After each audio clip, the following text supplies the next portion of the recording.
పరిశుద్ధ గ్రంథం నుండి సామెతలు 12వ అధ్యాయం 18వ వచనం. కత్తిపోటు వంటి మాటలు పలుకువారు కలరు, జ్ఞానుల నాలుక ఆరోగ్యదాయకము. ఈ కొద్ది వాక్యం దేవుడి దీవించిన గాక. మమ్మల్ని మిక్కిలుగా ప్రేమించిన మా ప్రియ పరలోకపు రాజా, నీ బంగారు పాదములకు వేలాది వందనములు, స్తుతులు, స్తోత్రం నా తండ్రి. అవునా తండ్రి, పగలంతా కాచి కాపాడి నీ రెక్కల కింద భద్రపరుచుకున్న తండ్రి. అవునా తండ్రి, ఈ రీతిగా నీ సన్నిధానంలో చేరి నిన్ను స్తుతించి మహింపరచే భాగ్యం దయచేసిన విధానాన్ని బట్టి కూడా వందనములు, స్తుతులు, స్తోత్రం నా తండ్రి. అవునా తండ్రి ప్రభా, పోయిన మంగళవారం మొదలుకొని మంగళవారం వరకు కాచి కాపాడి సంరక్షించి పోషించి నడిపించిన విధానాన్ని బట్టి కూడా నిన్ను స్తుతించి మహింపరిచారు నా తండ్రి. నీ దాసురాలు నా తండ్రి వాక్యంలోకి వెలుచుండగా నా తండ్రి, ఆమె నోటి ఊరగా మీరు మాట్లాడండి, నీ శిలువ సాటును మరుపరుచుకొని నా తండ్రి జీవించే ధన్యతను కూడా మాకు అందరికి అనుగ్రహించమని యేసు పరిశుద్ధ నామమున ప్రార్థించి స్తుతించి అడిగి వేడుకుంటున్నాను నా పరమ తండ్రి. ఆమేన్. ఈ యొక్క స్త్రీల ఆరాధన కార్యక్రమమునకు ఏర్పాటు చేయబడినటువంటి లేఖన భాగాన్ని మనం చదువుకున్నాం. మన అంశం వచ్చేసి నాలుక. మనము ఎలాంటి నాలుకను కలిగి ఉండాలో కొద్ది నిమిషాలు మాత్రమే దేవుని యొక్క వాక్యాన్ని మనం ధ్యానించుకుందామండి. ఈ యొక్క సమయానికి, ఈ దినానికి ఏర్పాటు చేయబడినటువంటి లేఖన భాగాన్ని మనం చదువుకున్నాం.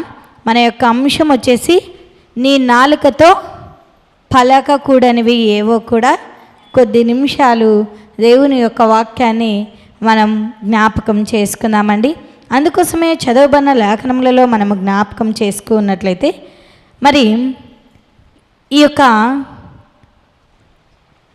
జ్ఞాని అయిన సొలొమోను గారు చాలా చక్కగా, తేటగా, సూటిగా, ఖండితంగా మనకు తెలియచేసినాడు. రాత్రికాల వేళలో ప్రభుల వారు నిన్ను నన్ను మనలందరినీ కూడా వాక్య రూపంలో హెచ్చరిస్తూ ఉంటున్నాడు అనేది జ్ఞాపకము చేసుకునేవారిగా ఉండాలి. గొప్ప వినాశనాన్ని తెచ్చిపెట్టగలిగేది నాలుకేనండి. నాలుకకు ఉంది కనుక మన నాలుక హృదయాన్ని దేవుని ఆలోచనతో నింపుకొని మంచి సంగతులను మన నాలుక నుండి మనము ఉచ్చరించేవారిగా ఉండాలి అని ప్రభు నామంన తెలియచేస్తున్నారు. ఈ నాలుక ఎలాంటిది అంటే పాము నాలుక అండి. ఈ నాలుక ఎలాంటిది అంటే ప్రకృతి చక్రమునే చిచ్చు పెట్టగలిగే నాలుక అండి. ఈ నాలుక ఎలాంటిది అంటే వాడిగల కత్తి లాంటిది అనేది కూడా జ్ఞాపకము చేసుకునే వారిగా ఉండాలి. అందుకోసమే నాలుక ఏం చేస్తుందంట, భూ సంచారము చేయును అని కూడా లేఖనములలోనే మనం చూస్తామండి. అందుకోసమే మనము జ్ఞాపకం చేసుకున్నట్లయితే, ఈ చదువున్న లేఖనములలో మనము జ్ఞాపకం చేసుకున్నట్లయితే సామెతల గ్రంథము 12వ అధ్యాయము మరి 18వ వచనాన్ని ఒకసారి చదువుకుందామండి. కత్తిపోటి వంటి మాటలు పలుకువారు కలరు, జ్ఞానుల నాలుక ఆరోగ్యదాయకము. చాలండి. మనుషులు ఎలా ఉన్నారంట, కొట్టాల్సిన అవసరం లేదు, తిట్టాల్సిన అవసరం. కత్తిపోటి లాంటి మాటలు పలుకువారు కలరు అని లేఖనములలోనే మనం చూస్తున్నాం. వారు కత్తి తీసుకొని కొట్టాల్సినటువంటి అవసరం, కట్టె తీసుకొని కొట్టాల్సినటువంటి అవసరం లేదు. ఈ నాలుకతో మాట్లాడకూడనివి మాట్లాడడమే మనిషికి ఏం చేస్తుంది, మన ప్రాణమును నొప్పించేదిగా ఉంటుంది. అందుకోసమే ఎక్కువ శాతము స్త్రీలు ఏం చేస్తూ ఉంటారంటే నాలుకను ఊకే పడేసుకుంటుంటారండి. అందుకోసమే నీ నాలుక నీ ఆధీనంలో ఉంటే నీ ఆరోగ్యము కూడా బాగుంటుంది. నీ నాలుక నీ ఆధీనంలో లేకపోతే నువ్వు మాట్లాడే ఈ మాటను బట్టి నీ వీపు, నీ శరీరం అంతా కూడా దెబ్బలతో నిండిపోతుంది. అందుకోసమే స్త్రీలు ఎలా ఉండాలి అంటే జ్ఞానము కలిగి నోరు తెరిచే స్త్రీలుగా ఉండాలి అని ప్రభు నామమున తెలియచేస్తున్నా. కత్తిపోటి వంటి మాటలు పలుకుతున్నారనుకో, ఏమనుకుంటారండి, ఈ గయాలితో కాపురం చేయట కంటే కూడా మిద్దె మీద ఒక మూల ఉండుట మేలు అనుకుంటారు. అందుకోసమే నాలో కూడా గయాలితనము ఉండకూడదు, కత్తిపోటి లాంటి మాటలు కూడా పలకకూడదు అని లేఖనములలోనే మనం చూస్తున్నాం. చాలా కుటుంబాల్లో భార్యాభర్తల మధ్య సమాధానము లేకపోవడానికి కారణం ఏమిటంటే నాలుకను స్వాధీనంలో ఉంచుకోకపోవడమేనండి. మనం మాట్లాడే మాటను బట్టి సమాధానముతో జీవించలేనటువంటి స్థితిలో ఉంటున్నాం. అందుకోసమే మనము జ్ఞాపకం చేసుకున్నట్లయితే నీ నాలుకతో ఎలాంటి మాటలు పలకకూడదు అంటే కీర్తనల గ్రంథము 34వ సంకీర్తన 18వ వచనాన్ని ఒకసారి జ్ఞాపకం చేసుకుందామండి. కీర్తనల గ్రంథము 34వ సంకీర్తన 18వ వచనం ఒకసారి చదవండి. చెడ్డ మాటలు పలకకుండా నీ నాలుకను కపటమైన మాటలు పలకకుండా నీ పెదవులను కాచుకొనుము. చాలండి. ప్రియ దేవుని బిడలారా, అమ్మలారా, మనము జ్ఞాపకం చేసుకున్నట్లయితే ఇక్కడ చాలా చక్కగా తెలియచేస్తున్న మాటలు ఏమిటి అంటే చెడ్డ మాటలు పలకకుండా నీ నాలుకను, కపటమైన మాటలు పలకకుండా నీ పెదవులను కాచుకోవాలి. నీ నాలుక ఏదైతే ఉచ్చరిస్తుందో నీ పెదవులు నోరు తెరిచేదిగా ఉంటుంది. కనుక నాలుకను కాపాడుకోవాలంట, పెదవులను కాచుకోవాలంట. నిజంగా ఒక్కసారి అందుకోసమే మన నాలుకతో మనం ఏం మాట్లాడుతున్నామో ఒకసారి మనల్ని విశ్వాసవే, క్రైస్తవురాలివే, దేవుని బిడ్డవే, మంచి ప్రార్థన వీరురాలివే, కానీ నా నోట ఏమున్నాయి? దేవునికి అసహ్యకరమైనటువంటి మాటలను మనము ఉచ్చరించే వారిగా ఉంటున్నాం. అందుకోసమే మన నోట చెడ్డ మాటలు పలకకుండా మన నోరును, నీ నాలుకను, కపటమైన మాటలు పలకకుండా నీ పెదవులను కాచుకో.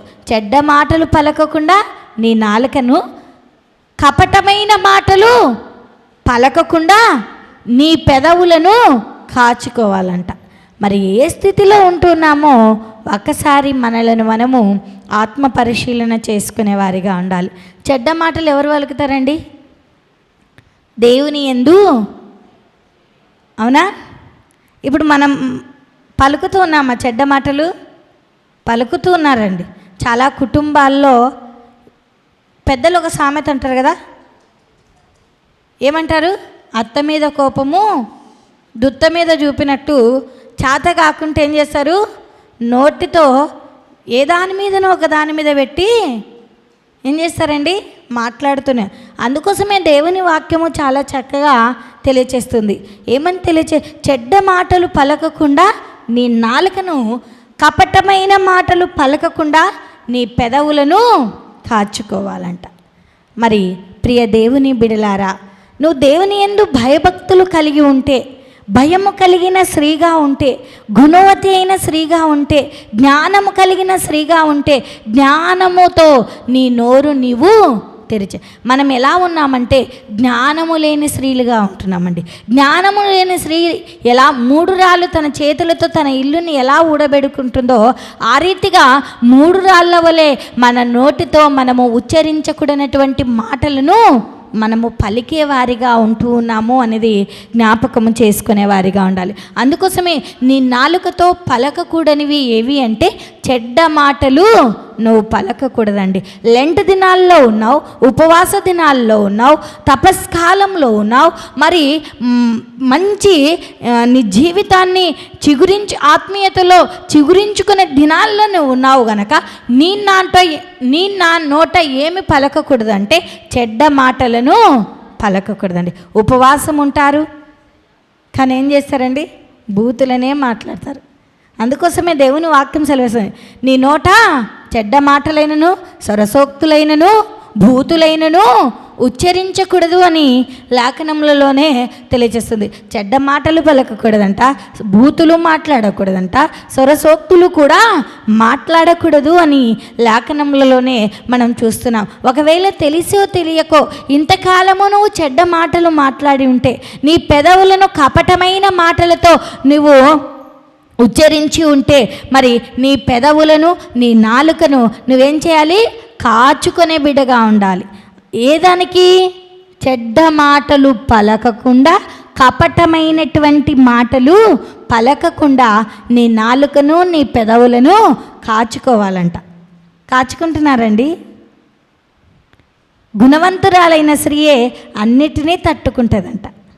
3 రాళ్ళు జ్ఞానం లేని స్త్రీ ఏం చేస్తుంది? ఒక మాట అంటే పడుతుందా? ఇంకా ఈ పెదవులతో ఉచ్చరించకూడనటువంటివి, ఈ నాలుకతో పలకకూడనటువంటివి పలుకుతూనే ఉంటుందండి. నిజంగా ప్రియ దేవుని బిడలారా, మన జీవితాలను ఒక్కసారి జ్ఞాపకము చేసుకోవాలి. ప్రభువా, నువ్వు ఇచ్చినటువంటి ఈ యొక్క నాలుకతో నేను నిన్ను మాత్రమే స్తుతించుటకు, నీ నామమును కీర్తించుటకు, నీ సువార్తను ప్రకటించుటకు నాకు నేర్పు ప్రభుయా. నీతో మాట్లాడే జీవితము మాత్రమే నాకిమ్మయ్య. నా నోట, నా నాలుకతో, నా పెదవులతో కపటమైన మాటలు పలకకుండా, చెడ్డ మాటలు పలకకుండా, బూతులు పలకకుండా నన్ను నేను సరిచేసుకోటకు నువ్వు నాకు సమయాన్ని ఇచ్చావయ్యా. మనం మాట్లాడే మాట ప్రతిదీ కూడా తీర్పులోనికి వస్తుందండి. ప్రతి ఒక్కరికి పరలోకం వెళ్ళాలనే ఆశ ఉందా లేదండి? ఖచ్చితంగా ప్రతి చిన్న పిల్ల నుంచి పండు ముసలామె వరకు కూడా ఎక్కడికి పోవాలని ఆశ? పోవాలని ఆశ ఉందా? పరలోకం పోవాలంటే మన మాటలు కూడా లెక్కలోనికి వస్తాయండి. అందుకోసమే నువ్వు మాట్లాడే మాట ఏ రీతిగా ఉందో ఇది నాన్న, నువ్వు మాట్లాడతావు కానీ అవన్నీ కూడా ఒక దినాన లెక్కలోనికి వచ్చినప్పుడు పరలోకానికి వెళ్తావా? నువ్వు ఎంత దాన ధర్మాలు చేసినా, ఎన్ని మంచి కార్యాలు చేసినా, ఎంతమందికి ఏ సహాయము చేసినా నువ్వు మాట్లాడే మాట వలన పరలోకంలో ప్రవేశించలేవండి. ప్రతి మాట కూడా తీర్పులోనికి వస్తుంది, లెక్కలోనికి వస్తుంది. అందుకోసమే ప్రభువా, నేను మాట్లాడే మాట లెక్కలోనికి వస్తుంది గనక, తీర్పులో నేను నిలబడాలి గనక, ఇక నుంచి అయినా, ఈ దినము నుంచి అయినా, ఈ సమయము నుంచి అయినా నా నాలుకతో నేను ఏమి మాట్లాడాలో నాకు నేర్పు ప్రభువా. ఒకవేళ చెడ్డ మాటలు మాట్లాడి ఉంటే దయతో నన్ను క్షమించు ప్రభువా. ఇక నుంచి నేను చెడ్డ మాటలు పలకకుండా నా నోటిని, నా పెదవులను కాచుకోటకు నాకిమ్ము ప్రభువా. నిజంగా మనం ఏం చేస్తామంటే, 2-3 స్త్రీలు కూడారనుకో ఏం చేస్తారండి? 2 గుండ్లైనా కలుస్తాయంట, కానీ కొప్పులు అస్సలు కలవంట. కలుస్తాయా? ఆ అమ్మ గురించి, ఈ అమ్మ గురించి, ఈ అమ్మ గురించి, ఆ అమ్మ గురించి సాకులు చెప్పుతూనే ఉంటారండి. అవునా? అది కూడా లెక్కలోనికి వస్తుందండి. నువ్వు సమయం ఉన్నప్పుడు దేవుని వాక్యాన్ని మాత్రమే స్మరణకు తెచ్చుకో, దేవుని వాక్యాన్ని మాత్రమే ధ్యానించుకో. సమయం ఉన్నప్పుడు నువ్వు పని చేసుకుంటూ కూడా దేవుణ్ణి స్తుతిస్తే చాలంట. ప్రతిదీ లెక్కలోనికి వస్తుందంట. కానీ మనం ఏం చేస్తాం? పొలాల గట్ల దగ్గర ఇతరుల గురించే, ఇంటి దగ్గర 2-3 గుడితే ఇతరుల గురించే, ఇంకా వారి సంసారం, వీరి సంసారం, నీ కంట్లో దూలం పెట్టుకొని ఇతర కంట్లో నలసం తీయడానికి పోతుంటారు. ఎంత అవివేకితనమో ఒక్కసారి జ్ఞాపకం చేసుకుందాం. ప్రియ సహోదరి, రాకడ సమీపముగా ఉంది గనక మన జీవితాలను, మన బ్రతుకులను మనం వాక్యముతో సరిదిద్దుకొని రాకడకు సిద్ధపడే వారముగా ఉండాలి. అందుకోసమే మన నాలుకతో ఏమి పలకకూడదు అంటే, మొట్టమొదటిగా చెడ్డ మాటలను పలకకూడదు. ఒకవేళ ఇంతకాలం నువ్వు చెడ్డ మాటలు పలికావేమో, ప్రభు దగ్గర ఒప్పుకో. నీ అతిక్రమములను దాచిపెట్టక ఒప్పుకునివాడు ధన్యుడు అంటూ ఉన్నాడు. నువ్వు ఒప్పుకుంటే నీది ప్రతిదీ కూడా ఏం చేస్తాడు? దేవుడు క్షమిస్తాడంట.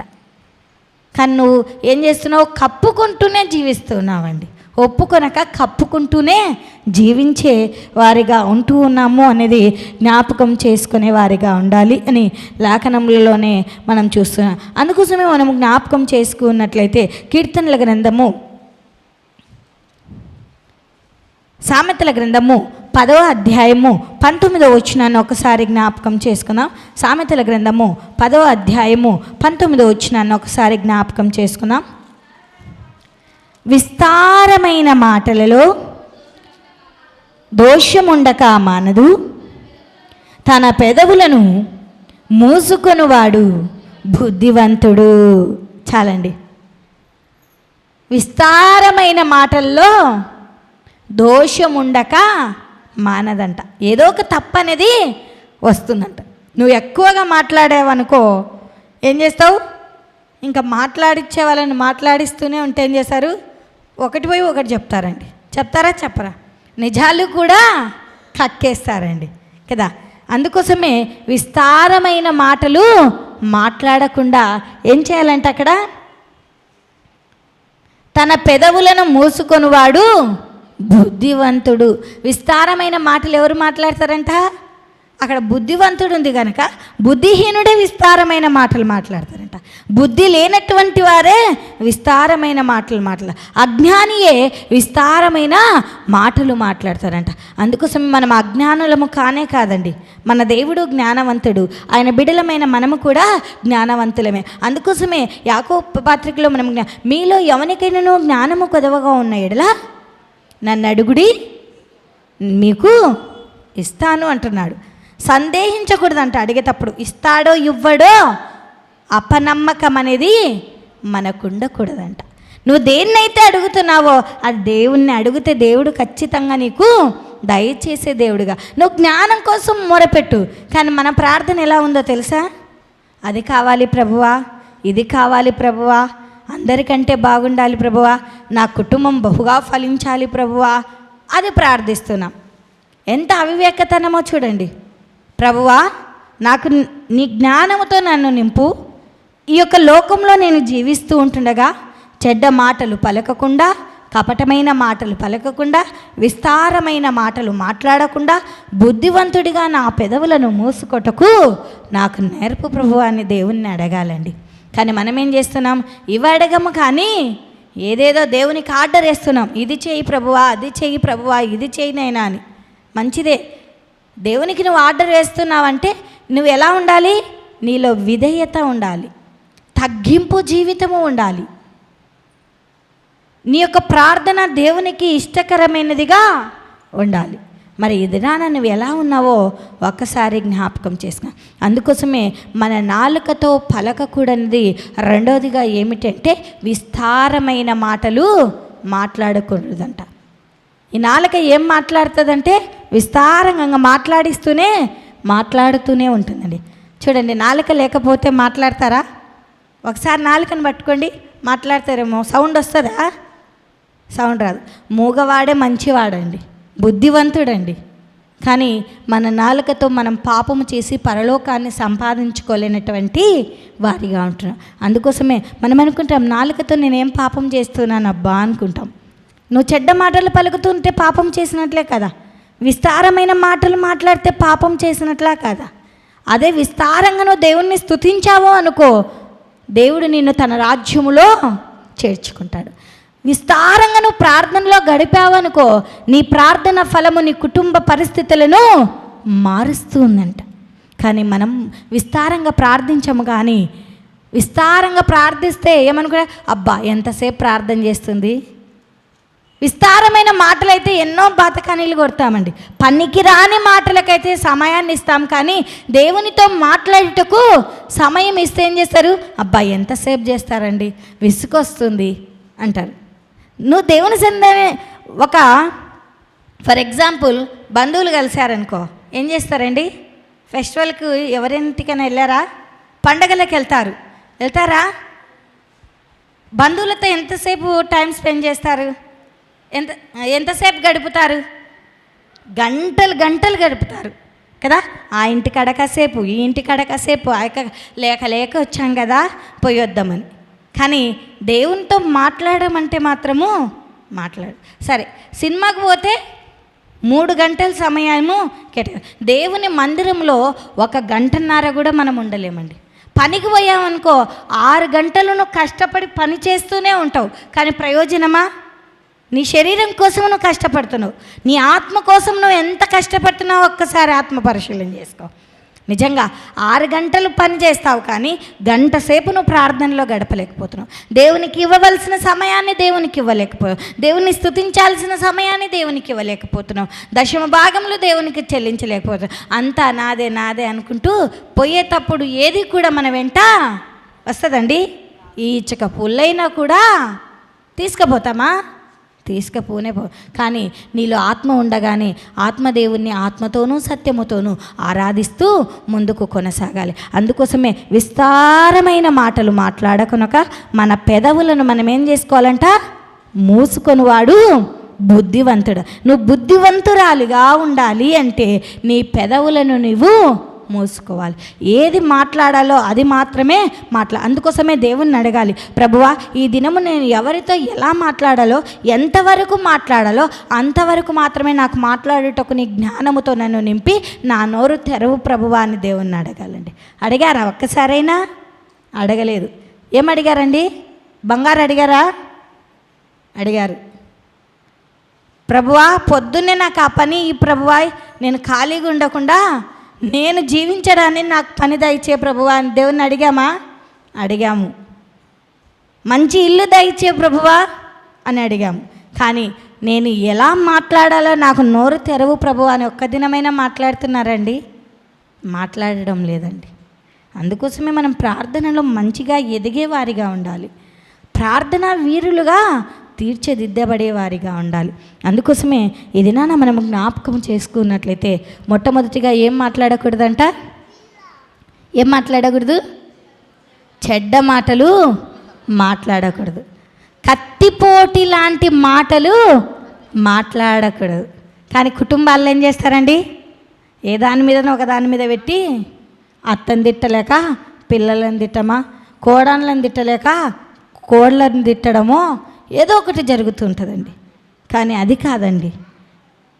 అన్నిటినీ ఓర్చుకునే తత్వము నాకేమో ప్రభువా అని దేవుణ్ణి అడగాలండి. నువ్వెంత సహించావో శ్రమలను, నేను కూడా ఈ లోకంలో ఉన్న శ్రమలను సహించుటకు నాకు నేర్పు ప్రభువా. నిజంగా నాలుక ఉంది కదా అని నాలుకతో అందుకోసమే యాకోబు పత్రికలో మనం జ్ఞాపకం చేసుకున్నట్లయితే ఒకసారి చదవండి. 3వ అధ్యాయము 6 నుంచి 8 వచనాలను ఒకసారి చదువుకొని నేను కానీ ముగించేస్తానులేండి. ఒక రెఫరెన్స్ చెప్పేసి ఇంకా ముగించేస్తాను. యాకోబు రాసిన పత్రిక 6వ అధ్యాయము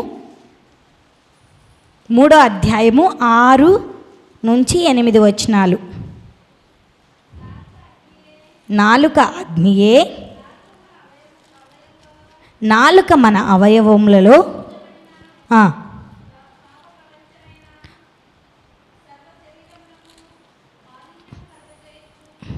నాలుక అగ్నియే, నాలుక మన అవయవంలో ఉంచబడిన పాప ప్రపంచమైన సర్వ శరీరమునకు మాలిన్యము కలగచేయుచు ప్రకృతి చక్రమునకు చిచ్చుపెట్టును, అది నరకము చేత చిచ్చుపెట్టబడును. మృగ పక్షి సర్ప జలచరములతో ప్రతి జాతియు నరజాతి చేత సాధుక జాలును సాధువు ఆయను. కానీ ఏ నరుడు నాలుకను సాధువు చేయనేరడో అది మరణమైన విషయములతో నిండినది, అది నిర్గలమైన దుష్టత్వమే. చాలండి. ఈ చదువుకున్న లేఖనములలో మనము జ్ఞాపకం చేసుకున్నట్లయితే ఇక్కడ నాలుక ఎలాంటిదంటండి? అగ్ని లాంటిదంట. ఇప్పుడు అగ్గి నిప్పు తీసుకుపోయి కట్టెల మీద వేస్తే ఏం చేస్తుందండి? కాలుతుందా లేదా? బాధలో ఉన్న వారిని నువ్వు మాట్లాడినటువంటి మాటలు మాట్లాడేవనుకో, వారి మనసు ఎంత కాలిపోతుందో ఒకసారి చూడండి. పగిలిన అద్దము అతుక్కోదు, పగిలినటువంటి హృదయము కూడా, కాల్చబడిన హృదయము కూడా మరలా తిరిగి మారుతుందా? మారదండి. అందుకోసమే మన నాలుకను, ఈ నాలుక ఎలాంటిదంటే పాము నాలుక. ఇప్పుడేమో ఒక మాట చెప్తావు, మళ్ళీ ఆమె వచ్చి అడిగిందేమో, ఆహా నేను అనలేదే, నేను చెయ్యలేదే అంటారా అన్నరా? ఈ నాలుక ఎలాంటిది? పాము లాంటిది. పాము అనే తలక 10 ఆమడలు పోతుంది. ఇప్పుడు అన్నమాట నేను అనలేదు అంటూ ఉంటావు. నిజంగా ఒక్కసారి జ్ఞాపకం చేసుకో. అందుకోసం ఇక్కడ నాలుక అగ్నియే. నాలుక మన అవయవంలో ఉంచబడిన పాప ప్రపంచమైన సర్వ శరీరంకు ఈ నాలుక మాట్లాడినందుకు ఈ శరీరం అంతా కూడా ఏమైపోతుంది? నరకానికి గురైపోతుంది. ఎందుకంటే పాపము చేత నువ్వు మాట్లాడినది పాపము గనక, ఆ పాప ప్రపంచమే ఈ యొక్క నాలుక గనక ఈ సర్వ శరీరానికి అంతా కూడా మాలిన్యము తెచ్చిపెడుతుంది. ఈ మాలిన్యము తెచ్చిపెట్టి నీ మాలిన్యాన్ని నువ్వు తుడిచి వేసుకోలేదు అనుకో, ఎక్కడికి పోతుందంట? నిత్య నరకాగ్నిలో కాల్చివేయబడుతుందంట. అందుకోసమే ఈ మాలిన్యము మన శరీరానికి అంటకుండా ఉండాలంటే మన నాలుకను మనము కాచుకోవాలంట. కాచుకుంటున్నారండి పిల్లలు, యవన బిడ్డలు? బహు జాగ్రత్త. నువ్వు మాట్లాడే మాట నీ తల్లిదండ్రులకు అవమానం తెచ్చిపెడుతుంది కనుక నువ్వు చాలా జాగ్రత్తగా మాట్లాడాలి. చిన్నపిల్లలు ఏది మాట్లాడినా చెల్లుతుంది, కానీ యవ్వన బిడ్డలు కానీ మరి నడిప్రాయులు కానీ ముసలి వాళ్ళు కానీ పెద్ద వయసు వచ్చిందే ఎలా మాట్లాడాలో తెలియదా అంటారు. నడిప్రాయులు మాట్లాడనుకో, దీని తల్లిదండ్రులు దీన్ని సరిగ్గానే పెంచలేదబ్బా అంటారు. యవన బిడ్డలు మాట్లాడారనుకో, దీనికి క్రమశిక్షణనే ఇవ్వలేదబ్బా, వీడికి క్రమశిక్షణలోనే పెంచలేదబ్బా, వీడి గాలికి వదిలేసినారు అంటారు.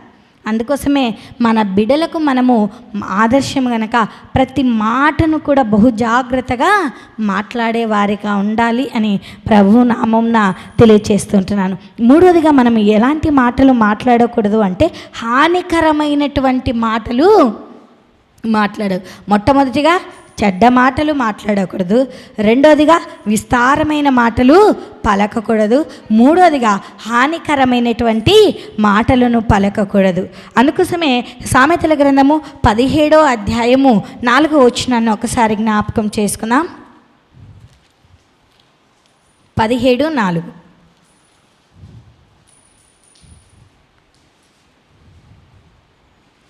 చెడు నడవడి గలవాడు దోషపు మాటలు వినును, నాలుక హానికరమైన మాటలు పలుకుచుండగా అబద్ధికుడు చెవియొగ్గును. చాలండి. ఈ చదువుకున్న లేఖనంలో మనము జ్ఞాపకం చేసుకున్నట్లయితే చెడు నడవడి గలవాడు దోషపు మాటలు వినును అంట. చెడ్డ మాటలే వింటాడంట. ఎవరు? చెడ్డ నడవడిక గలవారు, లోకానుసారమైన జీవితం గలవారు, పాపపు జీవితము గలవారు ఏం మాటలు వింటారంట? దోషపు మాటలనే వింటారంట. జారశ్రీ యొక్క మాటలు ఎలా ఉంటాయండి? నునుపైనవిగా, తేనె కంటే కూడా మృదువైనవిగా ఉంటాయి. అలాంటి వారి మాటలనే ఎక్కువ వింటారండి. అందుకోసమే మనము ఎవరము అంటే జ్ఞానము కలిగినటువంటి స్త్రీలమండి. దేవుని వాక్యము చాలా చక్కగా తెలియజేస్తుంది. జార స్త్రీల గురించి ఉంటుంది, జ్ఞానవంతురాల స్త్రీల గురించి ఉంటుంది, గుణవతి అయిన స్త్రీ గురించి ఉంటుంది, గయాలి స్త్రీ గురించి ఉంటుంది. కనుక మనం ఎవరము అంటే గుణవతి అయిన స్త్రీలము, జ్ఞానము కలిగిన స్త్రీలము. కనుక మనము మాట్లాడే మాట బహు జాగ్రత్తగా మాట్లాడాలి. దేవుని మందిరంలో ఉంటూ కూడా నోర్లు పడేస్తూ ఉంటారండి. అబద్ధాలు ఆడతారా? ఆడరా?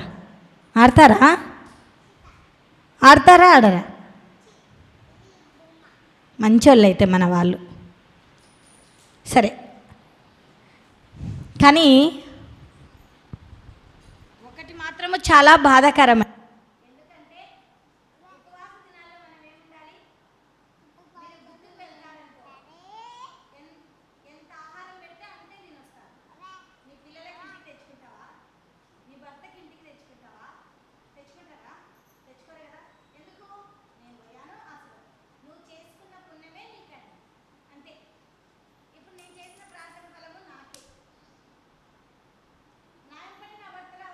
నా భర్త బడి నేను పోవాలంటే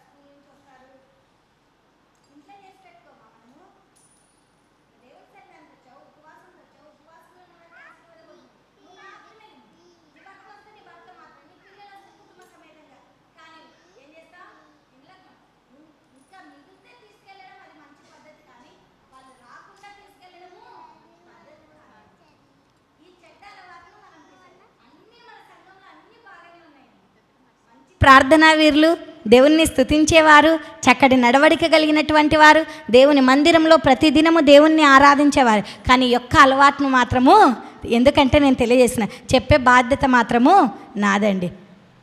మనం ఎక్కడికి వచ్చామో సరే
ఆ కొంగు మాత్రము చేత పట్టుకున్నాడు, కానీ ఆ తలుపులు మాత్రము మూయబడ్డాయండి. ఎవరి క్రియలు వారి వెంట మాత్రమే వస్తాయండి. కానీ చాలా ఒక ఘోరమైన స్థితి, దౌర్భాగ్యమైన స్థితి, చెడ్డ అలవాటును మనం మార్చుకుందామండి. మనం చాలా చక్కగా దేవునిలో ఎదిగే వారిగా ఉండాలి అని ప్రభువు నామంన మన అంశం ఏంటండి? నాలుకతో మాట్లాడకూడనివి. నాలుక ఎలాంటిది? పాము లాంటిది. నాలుక ఎలాంటిది? అగ్ని లాంటిది. నాలుక ఎలాంటిది? వాడిగల కత్తి లాంటిది. నాలుక ఎలాంటిది?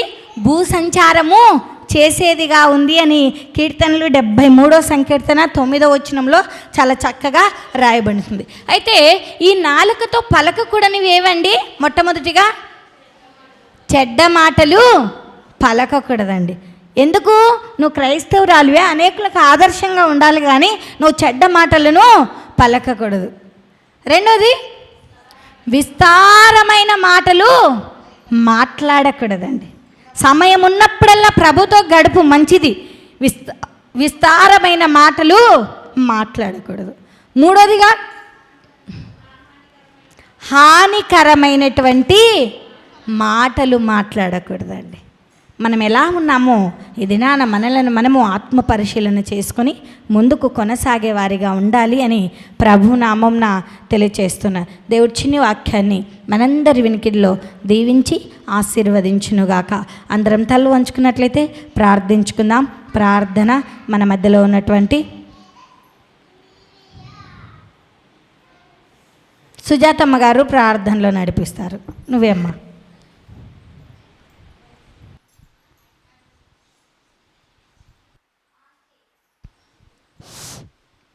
తండ్రి, నీ నామమున దేవా, గడిచిన మంగళవారం నుండి నేటి మంగళవారం వరకు కాశీ కాపాడి నీ పరిశుద్ధమైన నాలనైనా చిన్న